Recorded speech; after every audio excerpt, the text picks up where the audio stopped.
Speaker sir, Telangana Scheduled Caste Rationalization of Reservations Bill 2025 మంత్రివర్యులు దామోదర్ రాజనరసింహ గారు ప్రవేశపెట్టి దీని యొక్క ముఖ్య ఉద్దేశాలు, దీనికి సంబంధించిన ప్రయోజనాలను సభకు వివరించడం ద్వారా ఈ రాష్ట్ర ప్రభుత్వం ఎస్సీ కులాల వర్గీకరణ పట్ల ఉన్న చిత్తశుద్ధిని వారు వివరించడం జరిగింది. దీనికి సంబంధించి మంత్రులు ఉత్తమ్ కుమార్ రెడ్డి గారు, అడ్లూరి లక్ష్మణ్ గారు, వివేక్ వెంకటస్వామి గారు, మాణిక్రావు గారు, కడియం శ్రీహరి గారు, పాయల్ శంకర్ గారు, మహమ్మద్ మాజిద్ హుసేన్ గారు, కూనంనేని సాంబశివరావు గారు, వేముల వీరేశం గారు, వేముల ప్రశాంత్ రెడ్డి గారు, కేఆర్ నాగరాజు గారు, తోట లక్ష్మీకాంతరావు గారు, మందుల సామెల్ గారు, డాక్టర్ కోంపల్లి సత్యనారాయణ గారు, కాళే యాదయ్య గారు సభ్యులందరూ తమ అభిప్రాయాలను తెలిపి 100% ఈ సభలో మాట్లాడిన ప్రతి సభ్యుడు ఎస్సీ ఉపకులాల వర్గీకరణకు అనుకూలంగా మాట్లాడి ఈ సభ మొత్తము ఈ వర్గీకరణ విషయంలో అండగా నిలబడ్డందుకు సభ్యులందరూ కూడా మనస్ఫూర్తిగా ధన్యవాదాలు తెలియజేస్తున్నాను. పార్టీలకు అతీతంగా రాజకీయాలను పక్కన పెట్టి ఈ సభ పూర్తి స్థాయిలో రాష్ట్ర ప్రభుత్వం ఒక ప్రక్రియను చేపట్టి ఆ ప్రక్రియ ద్వారా ఈరోజు బిల్లు రూపంలో సభ ముందుకు వస్తే అందరూ దీనికి సంపూర్ణంగా మద్దతు పలికిండ్రు. మీ ద్వారా సభ్యులందరూ కూడా మనస్ఫూర్తిగా ధన్యవాదాలు తెలియజేస్తున్నాను. అధ్యక్ష, దీని నేపథ్యం దాదాపుగా 30 సంవత్సరాల నుంచి జరుగుతున్న సుదీర్ఘమైన పోరాటం. ఈ పోరాటం తెలంగాణ రాష్ట్ర ఏర్పాటు ప్రక్రియ ఎంత సంక్లిష్టంగా ఉండి చివరికి ఆ సమస్యకు ఒక పరిష్కారం దొరికిందో శాశ్వతంగా శ్రీమతి సోనియా గాంధీ గారి నేతృత్వంలో ఈనాడు ఈ వర్గీకరణ విషయంలో కూడా మాదిగా ఉపకులాల వర్గీకరణ కూడా సంక్లిష్టమైన సమస్యగా మారి తెలంగాణ సమాజం అదేవిధంగా ఆనాడు ఉమ్మడి రాష్ట్రంలో కూడా రకరకాల పోరాటాలను ఎదుర్కొని చాలామంది దీంట్లో చనిపోయిన వాళ్ళు ఉన్నారు. తెలంగాణ ఉద్యమంతో పాటు ఈ పోరాటంలో ప్రాణాలు అసలు బాసిన వాళ్ళు ఎవరైనా ఉన్నారంటే ఈ మాదిగా ఉపకులాల వర్గీకరణ సందర్భంగా పోరాటంలోనే చాలామంది చనిపోవడం జరిగింది. వాళ్ళందరికీ నివాళులు అర్పిస్తూనే ఈరోజు ఈ సమస్యకు ఈ సభ శాశ్వతమైన పరిష్కారం చూపించడం అనేది ఇది ఒక చారిత్రాత్మకమైన సందర్భం. వ్యక్తిగతంగా నా మనసుకు చాలా దగ్గరగా ఉన్న అంశం ఇది. నేను జడ్పీటీసీగా, ఎమ్మెల్సీగా, ఎమ్మెల్యేగా, ఎంపీగా, ఈనాడు తెలంగాణ రాష్ట్ర ముఖ్యమంత్రిగా వివిధ బాధ్యతలు నేను ప్రజా జీవితంలో నెరవేర్చిన ప్రతి సందర్భంలో ఈ వర్గాల అండగా నిలబడి మా ఎదుగుదలలో పూర్తిగా సహకరించి ఈరోజు ఈ సమస్యకు పరిష్కారం చూపించడానికి నాకు ఒక అవకాశం వచ్చింది. అందుకే ఈ సమస్యను శాశ్వతమైన పరిష్కారం ద్వారా ఈ వర్గాలను ఆదుకోవాలన్న ఆలోచననే మా ప్రభుత్వం యొక్క విధానం. అధ్యక్ష, అదేవిధంగా అధ్యక్ష, దీని నేపథ్యం 2004 డాక్టర్ వైఎస్ రాజశేఖర రెడ్డి గారు ఈ వర్గీకరణ చేపట్టాలి, చట్టం చేయాలని చెప్పి ఇదే సభలో ఆనాడు వారు తీర్మానం ప్రవేశపెట్టి సభలో తీర్మానాన్ని ఏకగ్రీవంగా ఆమోదింపజేసారు. అధ్యక్ష, అదేవిధంగా ఆ తీర్మాన నేపథ్యంలోనే కాంగ్రెస్ పార్టీ 2007లో ఉషా మెహ్రా కమిషన్ నియమించి ఈ కమిషన్ 2008 మే నెలలో తమ నివేదికను కేంద్రానికి అందజేసింది. అధ్యక్ష, రాజ్యాంగంలోని ఆర్టికల్ 341లో సవరణలు చేయడం ద్వారా రాష్ట్ర అసెంబ్లీ చేసిన ఏకగ్రీవ తీర్మానాలను పార్లమెంట్లో ఆమోదించవచ్చని ఉషా మెహ్రా కమిషన్ నివేదిక ఇచ్చింది. కానీ వివిధ కారణాల చేత వాయిదా పడుతూనే వచ్చింది, అది అమలు జరగలేదు. అధ్యక్ష, కాంగ్రెస్ పార్టీ చరిత్ర మీకు తెలుసు, ఈ దేశ ప్రజలకు తెలుసు.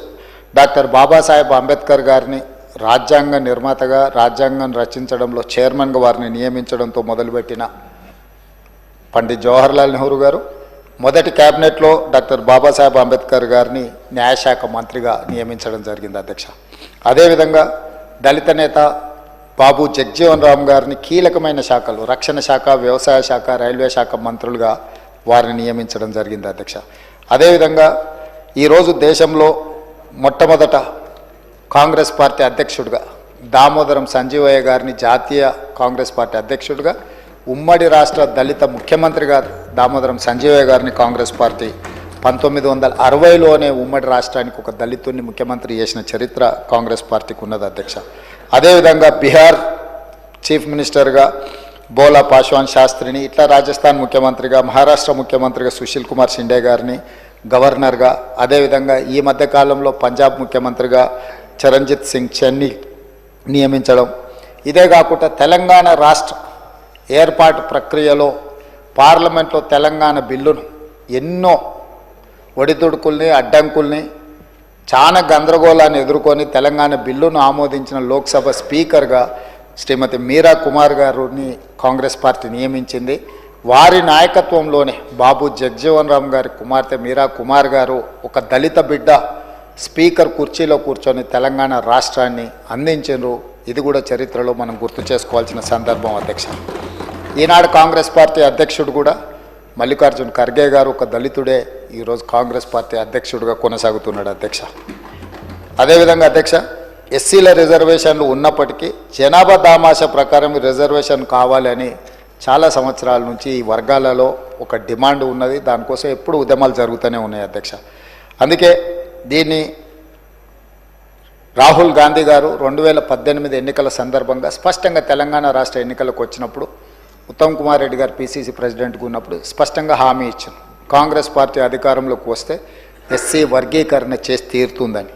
ఇదే కాకుండా అధ్యక్ష 2023 ఆగస్టు 26న చేవెళ్లలో తమరు కూడా ఆ రోజు సభలో సజీవ సాక్షి, మల్లికార్జున్ ఖర్గే గారే ఎస్సీ ఎస్టీ డిక్లరేషన్లో స్పష్టంగా ఎస్సీ ఉపకులాల వర్గీకరణం చేపడతామని చెప్పి వారు చెప్పినారు. వారందరి నిర్ణయాలు, వారందరి ఆలోచన మేరకు సుప్రీంకోర్టు తీర్పు మేరకు ఈరోజు మనం ఈ నిర్ణయం తీసుకోవడం జరిగింది అధ్యక్ష. దీనికి సంబంధించి ఒక చరిత్ర ఉన్నది. 1996లో జస్టిస్ రామచంద్రరాజు కమిషన్ నియమించడం, వారు 97లో నివేదిక ఆధారంగా వర్గీకరణ చేస్తూ జీవో 68 ఏబిసిడి కేటగరైజేషన్ కింద జీవో 69 రోస్టర్ విధానాన్ని అమలు చేస్తే ఆనాడు జీవోలు ఇచ్చారు.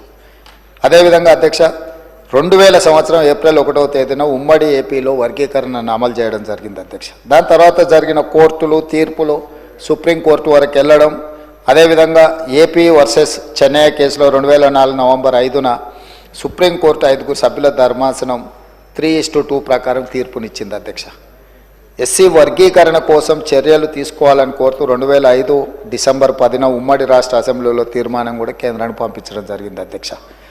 ఈ ఉషా మేరా కమిషన్ నియామకాలు వీటన్నిటి నేపథ్యంలో పంజాబ్ కేసు సుప్రీంకోర్టుకు పోవడం, పంజాబ్ వర్సెస్ అక్కడ ఉండే వాళ్ళ మధ్యలో జరిగిన కేసును, ఇది చాలా సుదీర్ఘకాలం సుప్రీంకోర్టులో కేసు జరిగింది. అప్పుడు అన్ని రాష్ట్రాలకు సంబంధించిన ప్రతినిధులకు కూడా సుప్రీంకోర్టు నోటీసులు ఇచ్చింది అధ్యక్ష.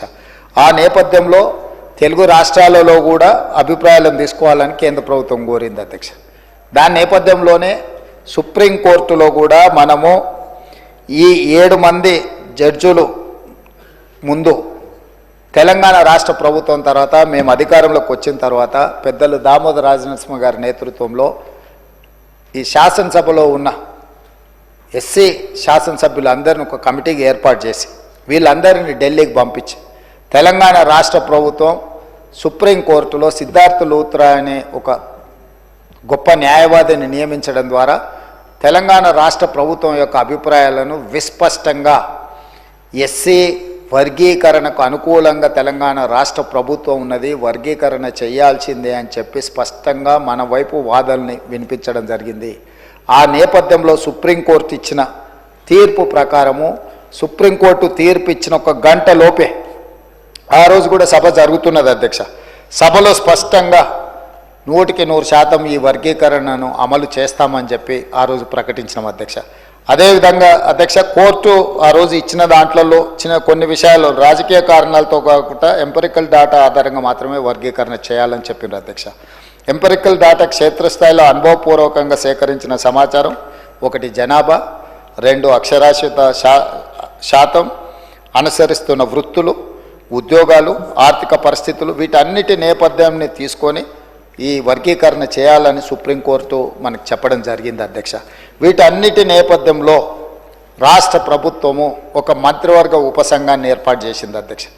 దానికి బాధ్యత ఉత్తమ్ కుమార్ రెడ్డి గారిని మంత్రివర్గ ఉపసంఘానికి చైర్మన్గా నియమిస్తూ సభ్యులుగా శ్రీధర్ బాబు గారిని, అదేవిధంగా దామోదర్ రాజనరసింహ గారిని, పొన్నం ప్రభాకర్ గారిని, సీతక్క గారిని, డాక్టర్ మల్లు రవి పార్లమెంట్ సభ్యుడిని మనం ఈ క్యాబినెట్ సబ్ కమిటీలో సభ్యులు చేసి వాళ్ళ చేత మొత్తం 6 సార్లు వాళ్ళు సమావేశమై వాళ్ళు ఇచ్చిన సూచనలు అన్నిటిని కూడా పరిగణలోకి తీసుకొని వారి సూచన మేరకు 1 మ్యాన్ కమిషన్ అపాయింట్ చేసినాం అధ్యక్ష. 1 మ్యాన్ కమిషన్లో షమీమ్ అఖ్తర్ గారిని మనం 1 మ్యాన్ కమిషన్గా నియమించి వారు పూర్తిగా సుప్రీంకోర్టు జడ్జిమెంట్లనే కాకుండా ఉషా మేరా కమిషన్ కాడి నుంచి మొదలు పెడితే వివిధ వర్గాలకు సంబంధించిన అన్ని రిప్రజెంటేషన్స్ తీసుకున్నారు అధ్యక్ష. అందరితో మాట్లాడిన వారు దాదాపుగా ఎన్ని రిప్రజెంటేషన్స్ తీసుకున్నారంటే 8,681 రిప్రజెంటేషన్స్ తీసుకున్నారు అధ్యక్ష. జిల్లాలలో పర్యటన చేయడం కానీ వారి దగ్గరకు వచ్చి వివరాలు అందించిన వాళ్ళ యొక్క అభిప్రాయాలు అన్నిటినీ వారు తీసుకొని స్పష్టంగా వారు ఒక పూర్తి స్థాయి ఎక్సర్సైజ్ చేసి చాలా పారదర్శకంగా, ఎందుకంటే ఏ ఒక్కరికి కూడా ఇందులో అన్యాయం జరగకూడదు, ఈ కమిషన్ ఇచ్చే నివేదిక పట్ల ఎవరికి అనుమానాలు ఉండకూడదు అని ఒక ప్రత్యేకమైన కార్యాచరణ తీసుకొని అందరి అభిప్రాయాలు విని వారు ఒక స్పష్టమైన నివేదికను సూచనను తెలంగాణ రాష్ట్ర ప్రభుత్వానికి ఇవ్వడం జరిగింది అధ్యక్ష. ఈరోజు ఈ ఎస్సీ ఉపకులాలలో దాదాపుగా 59 కులాలు ఉన్నాయి అధ్యక్ష. ఈ 59 కులాలకు సంబంధించి ప్రభుత్వ రంగ సంస్థలలో వాళ్ళు చేస్తున్న ఉద్యోగాలు కానీ, విద్యా అవకాశాలు కానీ, రాజకీయ అవకాశాలు కానీ, గ్రాంట్ అండ్ ఎయిడ్ సంస్థల నుంచి కూడా కమిషన్ సమాచారం సేకరించింది అధ్యక్ష. వీటన్నిటిని దృష్టిలో పెట్టుకొని జస్టిస్ షమీమ్ అఖ్తర్ కమిషన్ తన నివేదికను 2025 ఫిబ్రవరి 3వ తారీఖున ఈ మంత్రివర్గ ఉపసంఘానికి సమర్పించింది అధ్యక్ష. 4 తారీఖు రోజు ఎంబడే మంత్రివర్గాన్ని ఏర్పాటు చేసి వారిచ్చిన కమిషన్ యొక్క సూచనలు తూచా తప్పకుండా ఆమోదించడం జరిగింది అధ్యక్ష. ఎక్కడ కూడా మనం కమిషన్ రికమెండేషన్స్ నుంచి డీవియేట్ చేయలేదు అధ్యక్ష. ఎందుకంటే 7 న్యాయమూర్తుల ధర్మాసనం ఇచ్చిన జడ్జిమెంట్ నేపథ్యంలో మంత్రివర్గ ఉపసంఘాన్ని ఏర్పాటు చేసి మంత్రివర్గ ఉపసంఘం 6 సార్లు సమావేశాన్ని చేసి అధికారులతో న్యాయ నిపుణులతో చర్చించి 1 మ్యాన్ కమిషన్ అపాయింట్ చేసినాం. 1 మ్యాన్ కమిషను వివిధ జిల్లాలు, వివిధ ప్రాంతాలు, వివిధ స్టేక్ హోల్డర్స్ని అందరితో మాట్లాడి వాళ్ళు ఇచ్చిన నివేదికలు కానీ 8,681 రిప్రజెంటేషన్స్ని అన్నిటిని కూడా తీసుకొని క్రోడీకరించి చట్టపరిధిలో వారు చేయగలిగిన అన్ని అంశాలను పరిగణలోకి తీసుకొని వాళ్ళు ఒక నిర్ణయం తీసుకున్నారు అధ్యక్ష. దాని ప్రకారం 59 ఎస్సీ కులాలను 3 గ్రూపులుగా విభజించడం జరిగింది అధ్యక్ష. గ్రూప్ 1 కింద 15 ఉపకులాలను తీసుకొని వాళ్ళకు 1% సామాజికంగా, విద్యాపరంగా, ఆర్థికంగా పూర్తిగా వెనుకబడిన వర్గాలను గ్రూప్ 1 కింద తీసుకున్నాడు అధ్యక్ష. 1% రిజర్వేషన్ వాళ్ళకి ఇవ్వడం జరిగింది అధ్యక్ష. అదేవిధంగా గ్రూప్ 2 మధ్యస్థంగా లబ్ధి పొందిన ఎస్సీ కులాలు, మోడరేట్ బెనిఫిషియర్స్, వాళ్ళను 18 కులాలు ఉన్నాయి అధ్యక్ష. అందులో 9% రిజర్వేషన్లు వాళ్ళకు ఇచ్చిండ్రు అధ్యక్ష. అదేవిధంగా గ్రూప్ 3 అధ్యక్ష గణనీయంగా లబ్ధి పొందిన, అంటే కొంచెం సిగ్నిఫికెంట్గా బెనిఫిట్ పొందిన వర్గాలు 26 కులాలు ఉన్నాయి అధ్యక్ష. వాళ్ళకు 5% రిజర్వేషన్. ఈరోజు రాజ్యాంగ పరిధిలో ఎస్సీలకున్న 15% రిజర్వేషన్లను గ్రూప్ 1 కింద 1%, గ్రూప్ 2 కింద 9%, గ్రూప్ 3 కింద 5%, 15% రిజర్వేషన్లను ఈ రకంగా పంచడం జరిగింది అధ్యక్ష. ఈరోజు ఎడ్యుకేషన్లో కావచ్చు, ఎంప్లాయ్మెంట్లో కావచ్చు, పొలిటికల్ రిజర్వేషన్స్ కావచ్చు, ఆల్ అదర్ రిజర్వేషన్స్ అన్నిటిని కూడా పరిగణలోకి తీసుకొని ఈరోజు ఈ ప్రభుత్వము ఈ నివేదికను తీసుకొని వచ్చి మీ ముందు పెట్టడం జరిగింది అధ్యక్ష. అందుకే అధ్యక్ష ఈరోజు ఈ చారిత్రాత్మకమైన సందర్భంలో ఒక మంచి నిర్ణయం మనం తీసుకున్నప్పుడు ప్రతిపక్షాలన్నీ కూడా ముందుకు వచ్చినాయి. ఈరోజు కృష్ణమాదిగతో మొదలు పెడితే చాలామంది 30-35 సంవత్సరాలలో ఈ ఉద్యమంలో చాలామంది పాల్గొన్నారు అధ్యక్ష. ఈ ఉద్యమంలో కూడా చనిపోయింది. ఇంతకుముందు పెద్దలు దామోదర్ రాజనరసింహ గారు చనిపోయిన కుటుంబాల గురించి ఆలోచన చేయాలి అని వారు అన్నారు. ఎస్, తెలంగాణ ఉద్యమంలో చనిపోయిన వాళ్ళను లేదా మాదిగ ఉపకులాల వర్గీకరణకు సంబంధించి ఉద్యమంలో ప్రమాదవశాత్తు చనిపోయిన వాళ్ళని ఆదుకునే అవసరము, బాధ్యత ఈ ప్రభుత్వానికి ఉన్నది. నేను తమరి ద్వారా వారికి నేను మాట ఇస్తున్నా, రేపు ఇందిరమ్మ ఇండ్లు ఇచ్చే దాంట్లో ఈ కుటుంబాలకు ఖచ్చితంగా మొదటి ప్రాధాన్యత కింద ఇందిరమ్మ ఇండ్లు ఇవ్వాలి ఆ కుటుంబాలకు. ఎందుకంటే పిల్లలు చనిపోయింటారు, తల్లిదండ్రుల పరిస్థితి ఏ విధంగా ఉందో తెలియదు, కుటుంబ సభ్యుల పరిస్థితి ఏ విధంగా ఉందో మనకు తెలియదు. కాబట్టి వాళ్ళకు ఖచ్చితంగా ఇందిరమ్మ ఇళ్లలో మొదటి ప్రాధాన్యత కింద మనం వాళ్ళను ఆ కుటుంబాలను ఆదుకోవడానికి ఇల్లు ఇవ్వాలి అధ్యక్ష. అదేవిధంగా రాజీవ్ యువ వికాసం కింద నిన్ననే మనం కొన్ని పథకాలు ఇచ్చుకున్నాం. ఆ కుటుంబంలో చదువుకున్న యువకులు కానీ యువతులు కానీ ఆ కుటుంబం అంటే వాళ్ళ సోదరులు సోదరిమణులు ఎవరైనా ఉంటే వాళ్ళకి ఈ అప్ టు 4 lakhs ఏదైతే ఫైనాన్షియల్ అసిస్టెన్స్ మనం ఇస్తున్నామో వాళ్ళ ప్రాధాన్యత కింద ఆ కుటుంబాలకు, ఆ చనిపోయిన కుటుంబాలకు ఈ రాజీవ్ యువ వికాసం స్కీమ్లో కూడా వాళ్లకు అవకాశాలు కల్పించాలని చెప్పి తమరి ద్వారా వారికి మాట ఇస్తున్న అధ్యక్ష. ఇది ప్రభుత్వం యొక్క బాధ్యత. ఎందుకంటే ఒక ఉద్యమం జరిగినప్పుడు, ఒక పోరాటం జరిగినప్పుడు ఎవరైతే ప్రాణాలు కోల్పోయినరో ఆ కుటుంబాలను ఆదుకోవాల్సిన బాధ్యత మన అందరి మీద ఉన్నది అధ్యక్ష. అందుకే అధ్యక్ష ఈరోజు ఏ నిర్ణయం తీసుకున్నా 51% ఆమోదిస్తే సరిపోతుంది ప్రజాస్వామ్యంలో. కానీ ఈ నిర్ణయంలో 100% అందరూ ముందుకొచ్చి నిలబడి ఈ వర్గీకరణకు సంపూర్ణంగా మద్దతు పలికినరు. ఇకనైనా ఈ సమస్యకు శాశ్వతమైన పరిష్కారం దొరుకుతుంది. ఈ చర్చలో పాల్గొన్న వాళ్ళందరూ బీఆర్ఎస్ కావచ్చు, బీజేపీ కావచ్చు, ఎంఐఎం కావచ్చు, సిపిఐ కావచ్చు, బయట ఉన్న చాలా సంఘాలు కూడా ఈరోజు ప్రభుత్వం తీసుకుంటున్న ఈ చర్యల్ని సమర్థిస్తున్నారు. కాబట్టి అదేవిధంగా మా మిత్రులు వివేక్ వెంకటస్వామి గారు రిజర్వేషన్ పర్సంటేజ్ 15 నుంచి 18% పెంచాలి పాపులేషన్ అని అన్నారు. ఎస్, వాళ్లకు దామాషా ప్రకారము జనాభా ప్రాతిపదికన రిజర్వేషన్లు పెంచాల్సిన బాధ్యత ప్రభుత్వాల మీద ఉన్నది. 2026 జనాభా లెక్కలు పూర్తి కాగానే ఆ పర్సంటేజ్ ప్రకారం రిజర్వేషన్లు పెంచడమే కాకుండా దామాషా ప్రకారం ఆ రిజర్వేషన్లని ఈ గ్రూప్ 1, గ్రూప్ 2, గ్రూప్ 3కి పంచే బాధ్యతను మన ప్రభుత్వం తీసుకుంటుందని చెప్పి సభ ద్వారా స్పష్టంగా నేను చెప్పదలుచుకున్నాను అధ్యక్ష.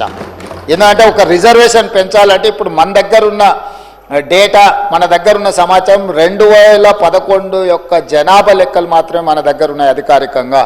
ఆ తర్వాత జనాభా లెక్కలు జరగలేదు. కాబట్టి రిజర్వేషన్లు పెంచడానికి ఒక సహేతుకమైన విధానం ఉండాలి. ఇప్పుడు కేంద్ర ప్రభుత్వం తిరిగి జనాభా లెక్కలు మళ్ళీ మొదలు పెడుతుంది. 2020లో నాకు తెలిసి ఆ జనాభా లెక్కలు మొత్తం తేలుతాయి. ఆ జనాభా లెక్కల ప్రకారము ఎస్సీ రిజర్వేషన్లను కూడా పెంచుతుంది ఈ ప్రభుత్వము. ఈ ప్రభుత్వానికి స్పష్టమైన విధానం ఉన్నది. చట్టపరంగా ఎలాంటి చిక్కులు లేకుండా ఎస్సీలకు కానీ ఎస్టీలకు కానీ వాళ్ళకి పెంచాల్సిన రిజర్వేషన్లను ఏ విధంగా పెంచి రిజర్వేషన్లు పెంచడం, సహేతుకబద్ధంగా వాళ్ళకు పంచడం అనేది ఈ ప్రభుత్వం తీసుకుంటుంది. కాబట్టి ఈరోజు నేను ఈ జాతులకు నేను మాట ఇస్తున్నా, ఈ ప్రభుత్వం ఇందిరమ్మ రాజ్యంలో మీకు అన్యాయం జరగదు. గతంలో ఏదైనా అన్యాయం జరిగినా కూడా దాన్ని సరిదిద్ది భవిష్యత్తులో మీకు మేలు జరిగే విధంగా ఈ ప్రభుత్వం కార్యాచరణను తీసుకుంటుంది. అమలు చేసే విధానంలో కూడా పారదర్శకత పాటిస్తాము. ప్రతిపక్షాలను అన్నిటిని కూడా కలుపుకొని ఇట్లాంటి విషయాలలో భేషజాలకు పోకుండా అందరినీ సంప్రదించి అందరి అభిప్రాయం తీసుకొని ముందుకెళ్లే విధానాన్ని మా ప్రభుత్వము అవలంబిస్తుంది. ఈరోజు సహకరించిన ప్రతిపక్షాలకు అందరికీ, సభలో చర్చలో పాల్గొన్న సభ్యులందరిని కూడా మరొకసారి మనస్ఫూర్తిగా అభినందిస్తూ ఈ బిల్లును ఏకగ్రీవంగా ఆమోదించినందుకు తమరికి సభ్యులందరికీ కూడా మనస్ఫూర్తిగా కృతజ్ఞతలు తెలియజేస్తూ సెలవు తీసుకుంటున్నాను అధ్యక్ష.